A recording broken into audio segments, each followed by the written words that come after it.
had something very, very, very special for this episode, and we were excited to kind of like finally get to it. So here it is, damn it. Here it is.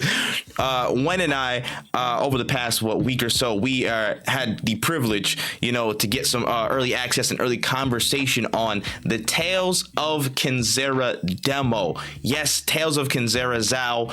Again, that hot game that popped out at the Game Awards late last year.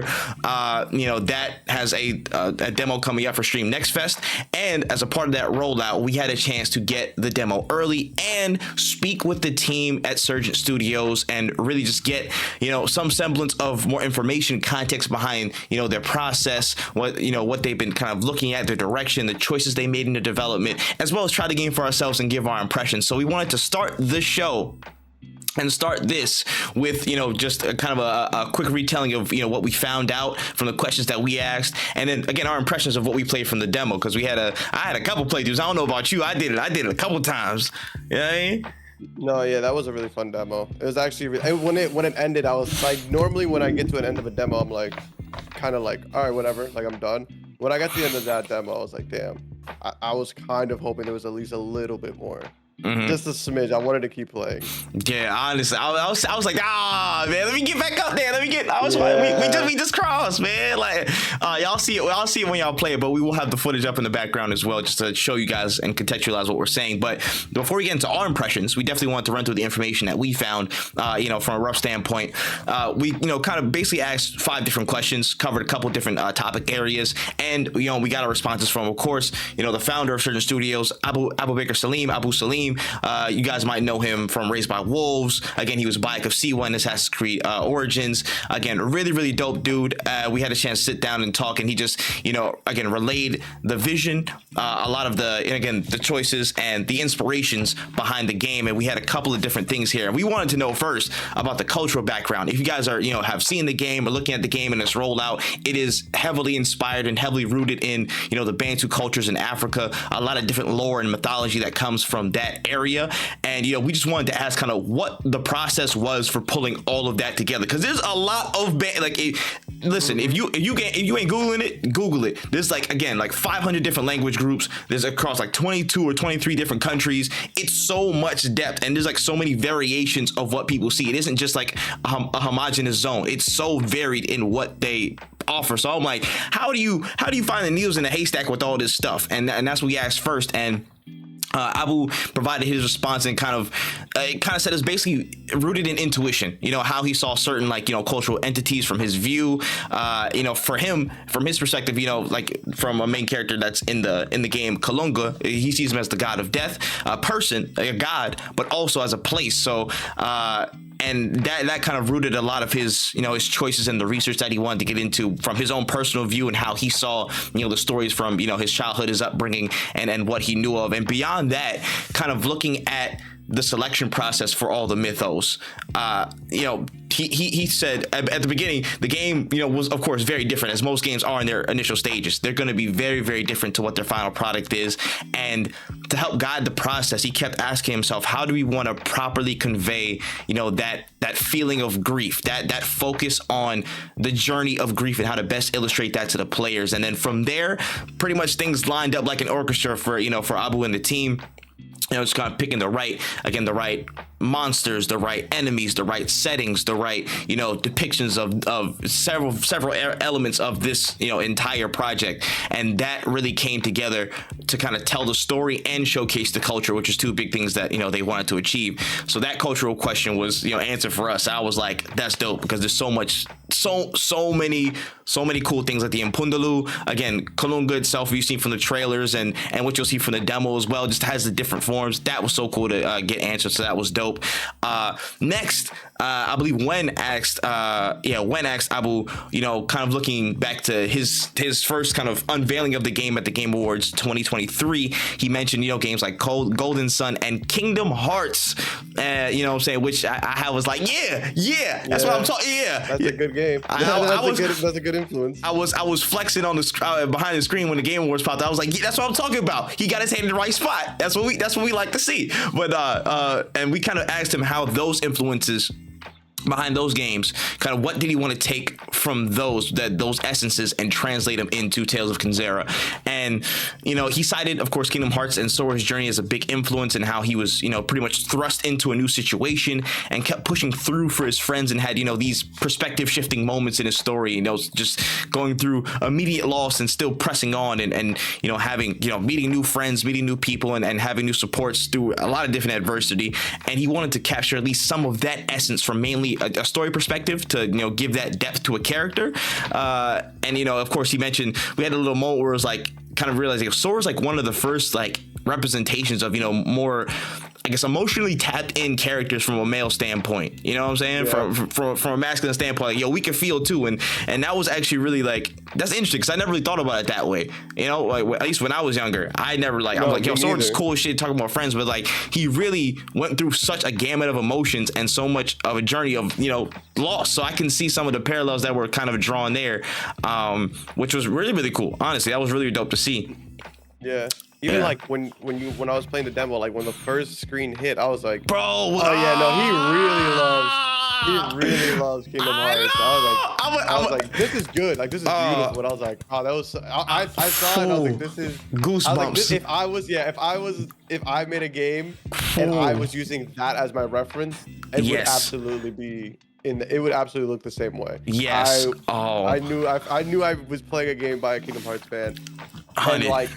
It all makes sense, and it was really beautiful because like that was a perspective I didn't even think about either. Because like when you're young and you're playing Kingdom Hearts, you're not really like focused on the fact that like Sora is like, I think at one point in the first game Sora cries. Yeah. And I'm not sure, I can't remember if I'm right or wrong, but I remember like that is kind of unheard of in like a protagonist at the time. You're like, you play Ratchet and Clank, nobody's crying. You can play like Kratos would have never shed a tear back then. Mm-hmm. Like so many games like didn't have that like little, just being even just a smidge emotional or just showing your emotions that wasn't like kill or cool. And it was beautiful to see in Kingdom Hearts, and it's beautiful to see in this game because you could really feel like the pain in the main character's voice. You could really feel like even in the beginning when he's talking to Kalunga, I remember like feeling the tone shift halfway through the demo. And at first I was like, that's so weird. I kind of felt like it was a little awkward. But when I think about it, you're trying to convince somebody to help you. And now that they're on your side, the true colors start to show. And and it's funny to say this, once the masks went on, his mask kind of came off. Not trying to be like, that's a Bardo. That's a Bardo. You know what I'm saying? Like, I'm not an English teacher. I'm not an English teacher. That's facts, though. There was so much symbolism in this stuff, and then again, we can weave it in and stuff like that, and talk about it when we get like raw impressions and stuff. But you hit it on the head. There's like a lot of that, that weaving and just deep seated, from an emotional perspective, from a characterization perspective. I see a lot of that, again, drawn from Kingdom Hearts. And again, if you're a Kingdom Hearts fan, I think you're gonna have a nice vibe in your heart, you know what I'm saying, with this kind of stuff and with what was displayed in the demo. So that was cool. Where are we at next? So on another side, we definitely talked about, kind of the theme and the main theme of the game, which is that journey of grief. And, as we all know in the gaming industry, that's been pretty much depicted before, but it's been mainly through the lens of, revenge and vengeance, rage, anger, sadness. Most of those emotions were kind of at the forefront, and there wasn't really time or space for much else. You guys think of Mafia 3, the original God of War trilogy. What else was up there? I'm trying to remember, but there's all of God of War. No, yeah. The first 3 God of Wars. There was a couple more that I Max Payne. I feel like was also Max Payne. Yeah, Max Payne. Oh, I think almost every game at this point was a form of vengeance. Yeah, Splinter Cell Conviction as well. I remember mentioning, and then Assassin's Creed Origins for a lot of it, for a good portion for that was just centered around people thought just revenge. But we heard a lot about sticking true and giving an honest depiction of, again, that journey of grief and showing that there's more faces to it. there's more, you know what I'm saying? It manifests itself in a lot of different ways, and the development itself has kind of been focused on how do we convey it through almost every thread of gameplay and presentation that we have. So again, the Metroidvania style itself, again, Abu said, was really a big representation and symbol for kind of like the non-linearity of grief, and, you know, just giving people kind of that direct view of, you know, grief just doesn't travel in the same way as everybody. You know, the map, you can kind of go backwards, you can go up, you can think you're making progress but fall, and there's a lot of different facets that, you know, kind of get represented in that way. So Metro, the style itself of the game, kind of being that journey of grief or being one face of it, is very, very cool.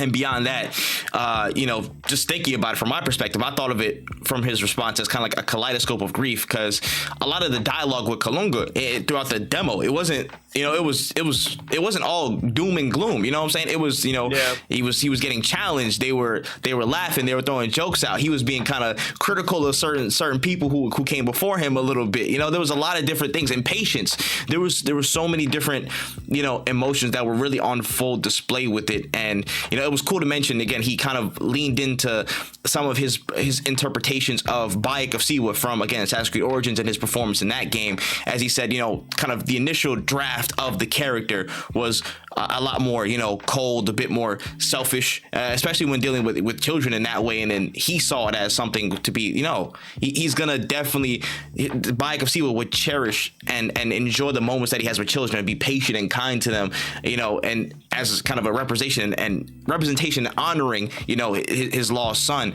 And that kind of flip on the character is something that he wanted to tap back into, not bar for bar exactly, but just that the humanization of that journey of grief and making it relatable to everybody, because everybody's gonna have a different emotion when processing, you know, grief, which is that main theme of the game. Yeah, and then we had to switch gears a little bit. We talked about the music. The music we heard was going to be a banger. I'm pretty sure I saw a couple articles about this prior, and definitely wanted to double confirm just what the thought process was. And we asked just, like, how does he even see it? How do they all even see it? And then they got a dope team out there. They got a lot of different instrumentalists. Again, the Black Panther choir is a part of this, which I heard that I was like, son, listen, I put up the X real quick out of impulse, man. I was like, oh shit, it's my fault. It's my fault. That's fire. But kind of the direction behind it, Abu said that, you know, basically he wanted to have a clash of time with the music, and, you know, have that major clash between, you know, different feels of, you know, maybe a slightly futuristic and a slightly classical, you know what I'm saying, from again, just a cultural standpoint, just how that feels, and also some pockets where they mesh and blend across the game. And you know, just thinking about how the music itself might capture the roles of, again, the two main characters who are in the game. One of them is, again, somebody who's kind of seeing the story back and experiencing the story from a farther perspective into Barry, and the other one is again Zhao himself, who you're going to be playing as in the game. And it was a cool thing to kind of hear him also mention, like Miles Morales, how, you know, there's this big pillar of the Spider-Man music. You know how it feels, you know what it is. It's kind of the heroic justice, the, you know, the very, again, major key, major chord type of thing. But then there's also, again, Miles Morales himself and how to blend his sound with, you know, his cultural background and where he's from, you know what I'm saying, in New York, and just creating that mesh in the music, which is dope. I loved hearing about that, because the music gets a very, very, very, I feel like it's still underrated for some reason. Still underrated. You know what I mean? Like, because it can make or break a lot of different games. I think especially in games where the loop of presentation and stuff is this focused. Like, everything has to be very much present. All the elements have to be in full flow, because if one's missing, I feel like there's gonna be something that kind of draws you back from it. So I like that there was a lot of emphasis on the music that Abu provided, and he's been, you know, working through with his team. You know, and the composer, and that sounded really dope. And I know the last one you definitely asked, always with the keen eye with the damn tabletop stuff. You saw, you know what I'm saying, there was some D&D connection going on, and you just wanted to ask, you know, just what was kind of that inspiration that you take, you know, that Abu took from tabletop games, and then bringing that into kind of the Tales of Kenzera mythos and the universe. What did he want to kind of take from that? And plain and simple, Abu was basically saying, just the ability to build a world and build a well-crafted, rich story. You know, the ability to kind of do anything and go anywhere in tabletop games is very underrated. From his words and from you verifying it. You know, when I know you got a lot of experience in the tabletop, the D&D side of things, but he said that, you know, that background and that experience with tabletop and D&D stuff.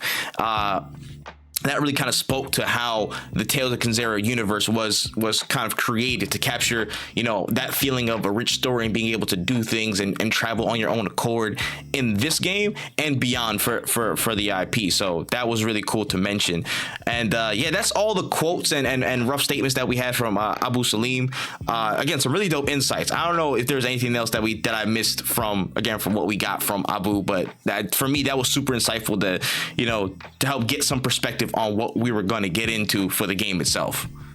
Yeah, and the thing too is that we were there for like, I want to say like an hour, just getting information, talking about stuff, even like so there may be a couple things that we might have missed, but it was a really, really dope experience to be able to speak on all the things that were going on in the game and having like that insight behind it. Like if I would have known, if you would have told me, oh, this person, like I open up the demo and I see the first splash screen, I would be like, oh, maybe they're like a Kingdom Hearts fan, or I might not have even noticed it.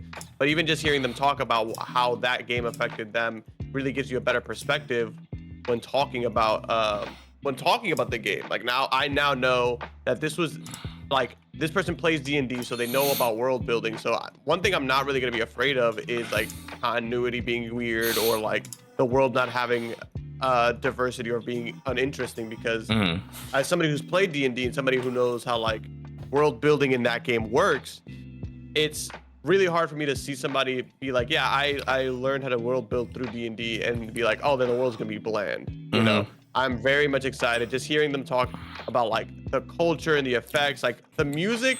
I was happy to hear what they said about it. Like being like, yeah, we brought in so many different people, and you can hear it in the demo, and it was just like probably one of the best ways to enjoy a game was being in that room and listening. And that's something that I'm going to try to incorporate more when I play these games, is trying to watch these type of interviews just to really get an understanding, so that when I'm listening to the music, I'm not just like, oh, they did a good job. It's more like, oh, no, they did an intentional job. Like they went in there with the intent of giving us the fullest experience possible for an indie game, because that is what it is an indie game.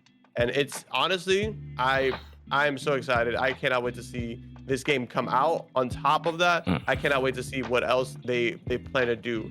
This is a studio to watch, in my opinion. Yeah, honestly, 100% from the outset. And we can just kind of segue right into just how we felt about the demo, bro. Just you know, it's about like 45 minutes to an hour, depending on how long you want to stay in there, do some combos and stuff and run around. Kind of take us through this kind of the opening section of the game itself. And, you know, there was a lot of like little odds and ends that I noticed. Again, for you, I guess we can start on the gameplay itself. The gameplay itself, how it felt, the mechanics, the platforming, all that stuff. How did you feel about just the gameplay loop that you were seeing? So I am a huge fan of Metroid. I can't think of anybody who's like, man, I hate Metroidvania games. But I'm a big fan of it. I love the gameplay. The ranged attacks was probably my go-to. I definitely was more of a ranged fighter. The enemies were varied, and they also gave you like, I want to say like, and I don't know if this was intentional, if this was just a little bit of a bug. I feel like it was intentional though.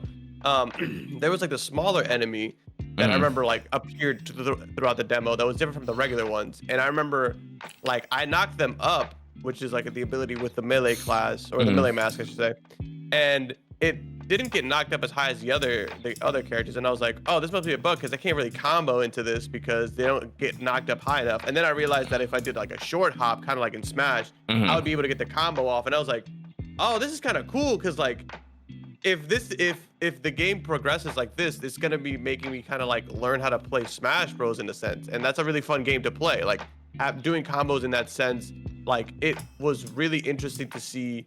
Like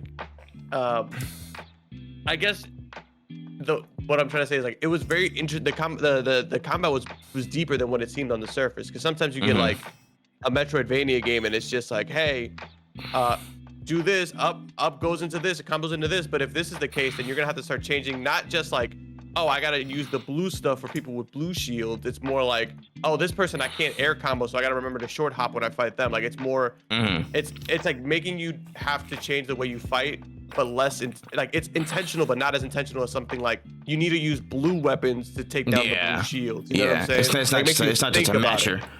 Yeah, like you will actually have to think about the combos you're gonna do. You will actually have to like think about the course and how you want to approach certain situations, and even just switching back and forth between the abilities was really fun as well, because it didn't neither felt too overpowered, and they both felt like if you wanted to, you could do all melee and it wouldn't be an issue, but you would lose out on being able to do the cool things like switching back and forth. And don't even get me started on when you unlocked the ice power. That shit was just like, it opened up a whole new can of worms. Yeah, that's like, for me, again, the gameplay, I'm not as deep into the Metroidvania things, but I like Metroidvanias, you know what I'm saying? So it's still a learning curve for me to get used to, you know, the movements, kind of where the enemies are spaced, how you operate in that zone. But actually, I've been playing two in the background. Well, one in the background for a kind of I guess comparison over the past few weeks. I've been playing the last case of Benedict Fox, just as kind of like, not necessarily a benchmark on purpose, but I just playing because I wanted to finish. I was interested in that game last year,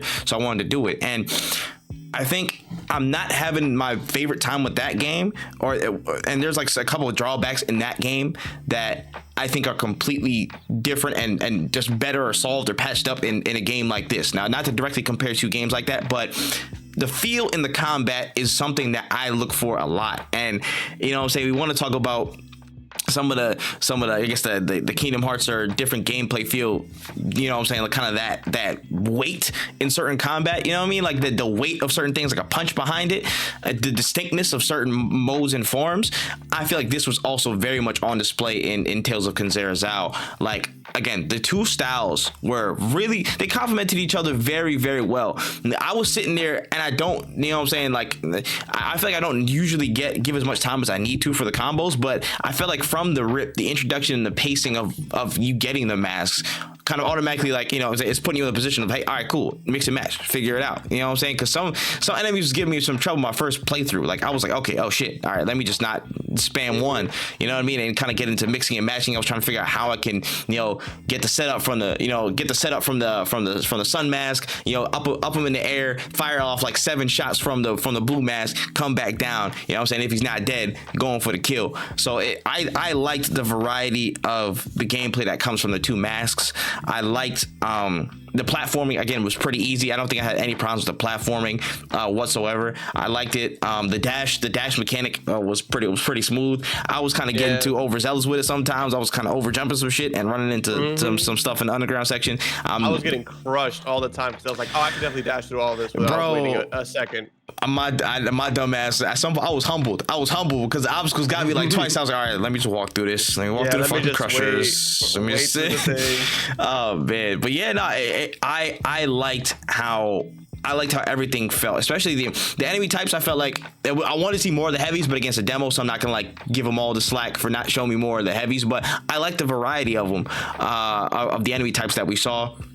Again, like the trickster monkeys in the underground, and just some of the regular base kind of like grunts and stuff in the kind of like the overground, the jungle section. Cool. I really liked it, and the main thing for me was just the weight of the combat, the weight of the feel, especially on the sun mask, and creating that contrast between that and, you know, that and the moon. So it was really, really cool. Beyond that, I think that what's it called? What was it? The distinct nature between the two masks was also cool. Also, one thing I do really, really like is like, it's a real split path, like variety in the gameplay, like it just how it aesthetically looks, you know what I'm saying, like down to the core. How can you make that differentiation between, you know, okay, this thing you have here is, you know what I'm saying, it's not the exact same, you know, make it feel distinct. And I feel like the aesthetics on a lot of the combat was really, really so, especially between the Sun and Moon mask I wanted to focus on here. It was, I don't know if you saw it, but in the jumping, even down to the jumping and the walking, it just felt, it was different. And again, it kind of encapsulate what it was. Kind of the son was doing plies. He was doing like damn plies in the air like a ballerina. Like it was dead ass a dance. And they said it in the demo itself again. Like it was a fiery, passionate dance. You know what I'm saying, with grace and grace and fury. I can't remember off the top of my head, but again, like that kind of differentiation between, you know, the sun mask that again moves a little bit more, you know, with gracefully, a little bit of flair in it, you know what I'm saying, has that ballerina type dance, you know what I'm saying, in it flips like sideways like a Crash Bandicoot, and the moon mask kind of flips horizontally and dashes a little bit differently. Just I like the aesthetic, the aesthetic delineation of, hey, these are two different styles, you gotta mix and mash them, but they're gonna be two completely different sides of a coin. So I liked how it looked in presentation as I was kind of traversing the environments and stuff. So that was cool to me. No, yeah, it was really beautiful to see. And I didn't even notice it until like I was more towards the end. I was like, wait a minute, is this like? I was like, oh wait, why? This is actually the animation for them jumping is pretty sick. And like I didn't even like put two and two together until like I want to say halfway through. I was like, I didn't even notice because the whole time, you know, I'm trying to jump dash. Yeah. Like I'm just trying to get like the most movement out of it. And then like I started like at one point I just started jumping and holding A just to see like the different animations. It was like really cool, man. It was super dope. Yeah, man. Honestly, I like that. And on top of that, in the gameplay, they got the super moves. They dead ass put a whole Pokemon Hyper Beam in this. I'm sold. That was fire. Had to put a super in there. And then I tried to go on the second playthrough. I tried the other one. It's like a big ass supernova, which was dope as well. Like I like that there was a supers. Again, the healing looked pretty straightforward. Again, there wasn't really any major like bugs that I ran into in terms of gameplay. I think it was all pretty straightforward, honestly. I liked the pacing of how they introduced stuff in the beginning, and if that's going to be, you know, the same snippet that you get into the rest of the game, it was kind of that first 45 minutes.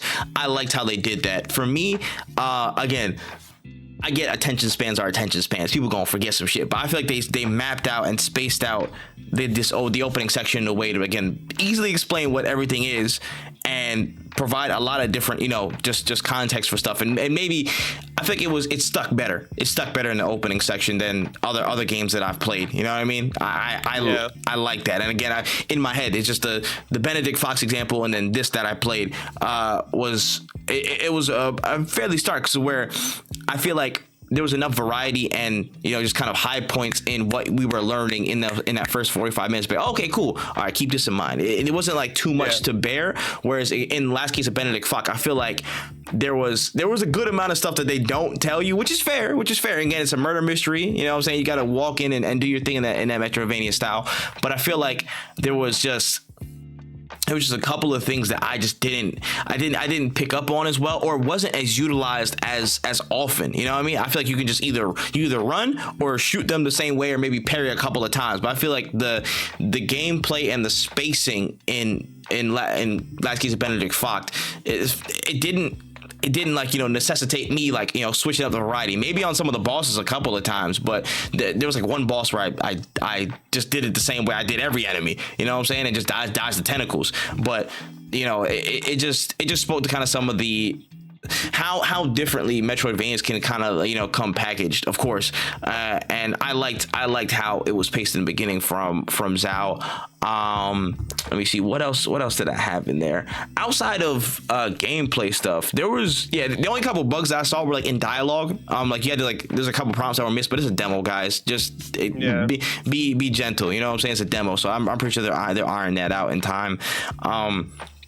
Outside of that, just kind of looking at the environment, you know, the story, the music, all the other kind of things that float around and mesh with the gameplay. How'd you feel about that? You know, that accompanying the gameplay for this snippet that we saw.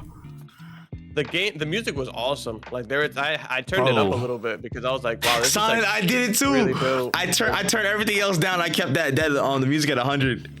Because I felt like I didn't get to, not that it was mixed badly or anything. I just wanted to hear more of it. I was trying to like focus solely on it, and it was honestly really, really dope because it felt like a Metroidvania game. It was weird. It's weird to describe, but I guess the best way I could describe it is like it felt like video game music with culture, because it very much had like the same kind of like tones that you're used to, the same kind of like tempo, but it was just like culturally rich. You know, like like the drums, the sometimes you would hear like a voice come in, and I'm just like, oh man, like the whole time I was just having a ball. The music was amazing. The presentation is fucking stunning too. Bro. So like in combination with everything, it's just like, this game has style. This game has a lot of style, and it's a beautiful style, truly. Like I honestly, I can't really think of something that I would compare this to because it's just so unique in and of itself.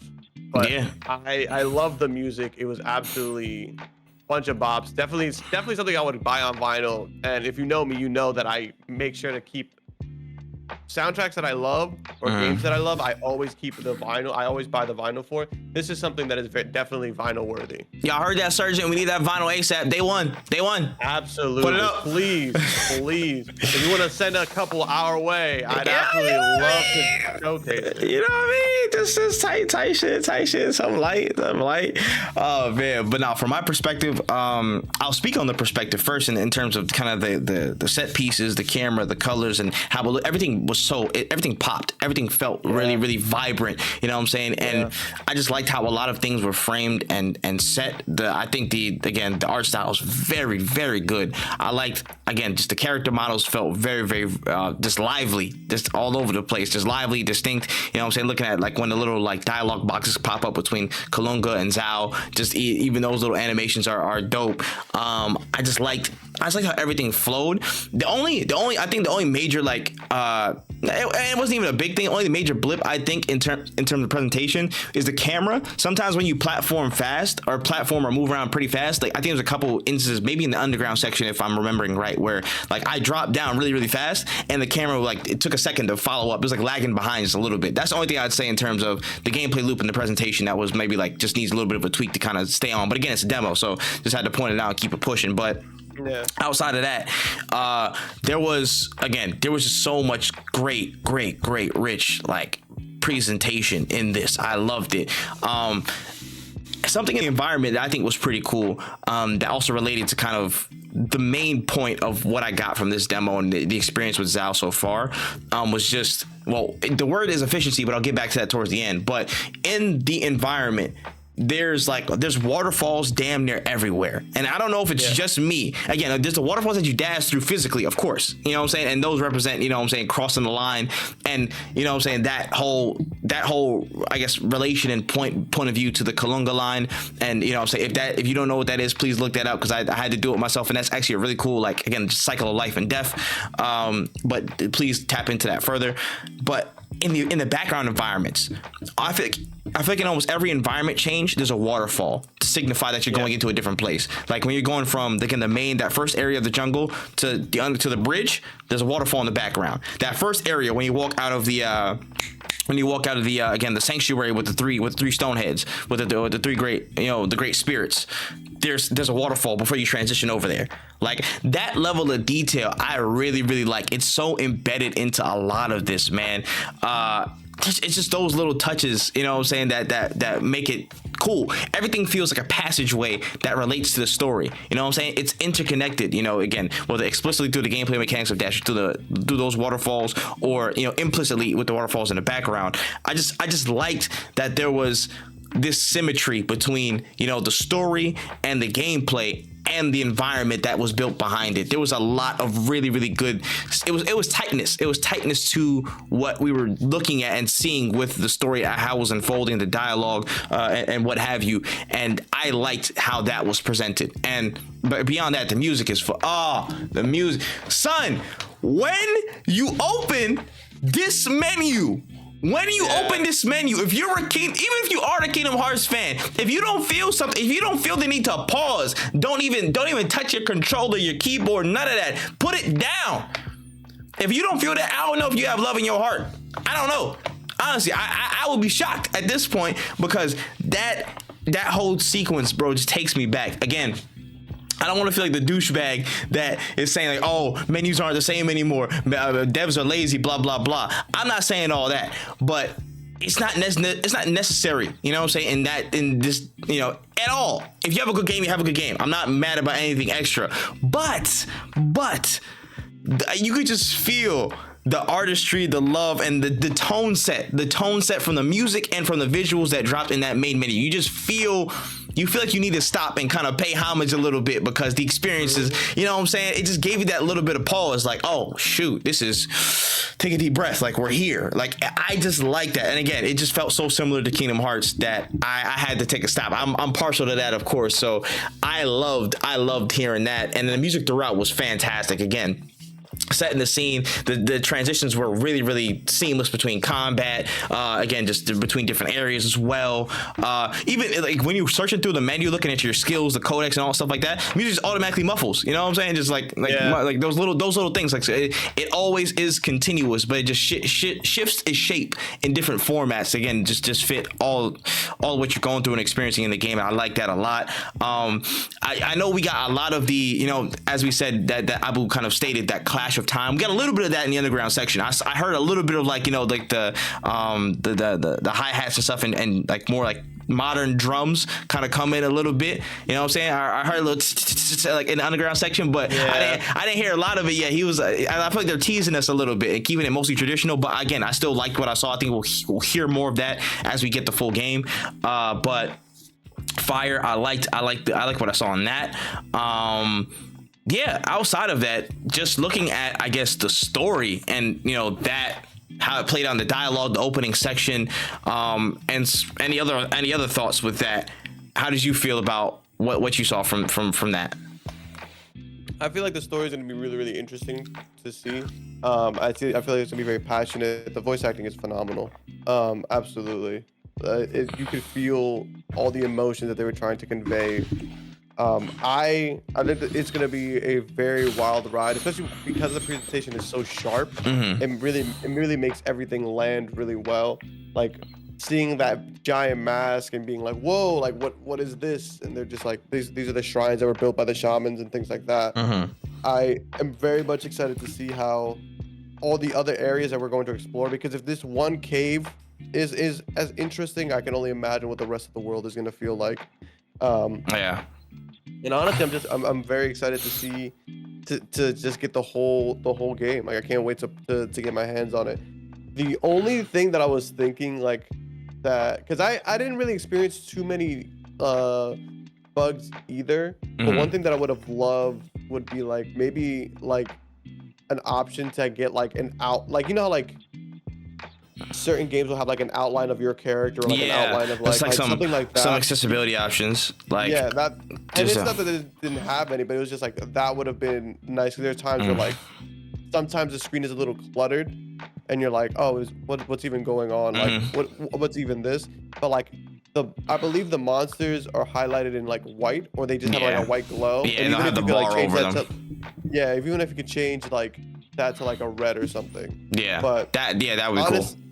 It's just a small little suggestion, even, because I can't even really say that I was like blinded by all by the visual clutter by any means. It was just more so like, I think they would have been a little cool addition. But I am excited. I cannot wait to see what this game is going to shape out to be like. I can't wait to see the other areas, the other characters, and even just more exploring just like this story, really. Like, will we get Baba back? We have no idea. We have absolutely no idea, and I can't wait to see.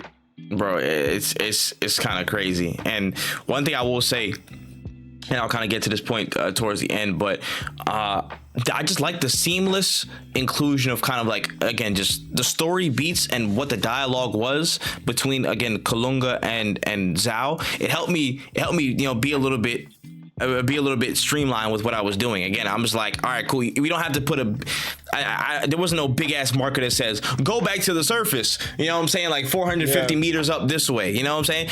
At some point when we got down the underground section, we got what we came for. And he's like, you know, there's a kind of this little tiff between him and Kalunga, where it's like, you know, stay focused. He's like, I am focused. Go back to the surface. Go to the bridge. Go see the girl. And I was like, you know what I'm saying? I just like that. I feel like I don't notice it. I wasn't noticing things like that before, but I liked how that kind of came out to where there's seamless kind of checkpointing, you know what I'm saying, to a certain degree from the story. Be like, hey, like, you know what I'm saying, it's not gonna tell you explicitly take your ass back up top to the surface level, but in the story it's gonna tell you, oh, Zhao's gotta go up, so okay, cool, we'll go this way. It just felt, I just liked how interwoven it was into the dialogue itself and not just, you know, something else. But again, a lot of games do that. I just liked how it was presented here, and especially in Metroidvanias where you know what I'm saying, like it's your point to, you know, potentially get lost and go your own way. So I like that little reminder in the story, because I'm locked in on the story most, you know, probably first and foremost, because it's a lot to process, a lot to get through in that opening stages. So I like that. Beyond that, generally, I like the story. I really liked, again, just that display of different emotions. We went through like a whole lot. We saw like 6 or 7 off the bat. You know what I mean? He was sad. He was angry. He was confused. He was, again, he was like a lot of different things. He was giddy, or he was laughing. He was humorous. Like there was a few different things that already happened in the first snippet where it was like, you know, damn. Like he's already running through it. At some points, I feel like it just felt like this. It's a roller coaster, man. Again, grief is a roller coaster, and I feel like already we were seeing that first sign of like, bro, I'm just focused on what we doing. I know what I'm here for, and it's kind of like, you know, it's nice to see that he displayed those emotions, but also Kalunga pushed back at him a lot with, you know, what he was doing. He was like, you know, are you ready? Are you doing this for yourself? Is this what your true intentions are? And I liked how the dialogue and the back and forth exposed a lot of different faces of Zhao's emotion and what Zhao was going through and what Zhao was processing in the game. And I'm pretty sure we're gonna get a lot of that. You know what I'm saying? A whole hell of a lot of that. My man Def was even careful. Def was like, damn, Zhao, what the hell you doing, bro? Like I thought you was ready. I thought you was not a boy and stuff. I just really liked how a lot of that came together too. So that's gonna be interesting. But yeah, real quick, final note on this before we move on to the next thing. Very, very much excited. It's going to be a really good Metroidvania. I hope we get more games like this, and truly just kind of shows that this is a passion project, and it is very evident from like just the title screen. And I cannot wait to see more from this studio. 100. There was one word to really describe this. Well, there's a lot of words that you can't describe it with. A lot of great words, but I think one word that encapsulated a lot of what I felt in this was, I'm gonna go efficiency.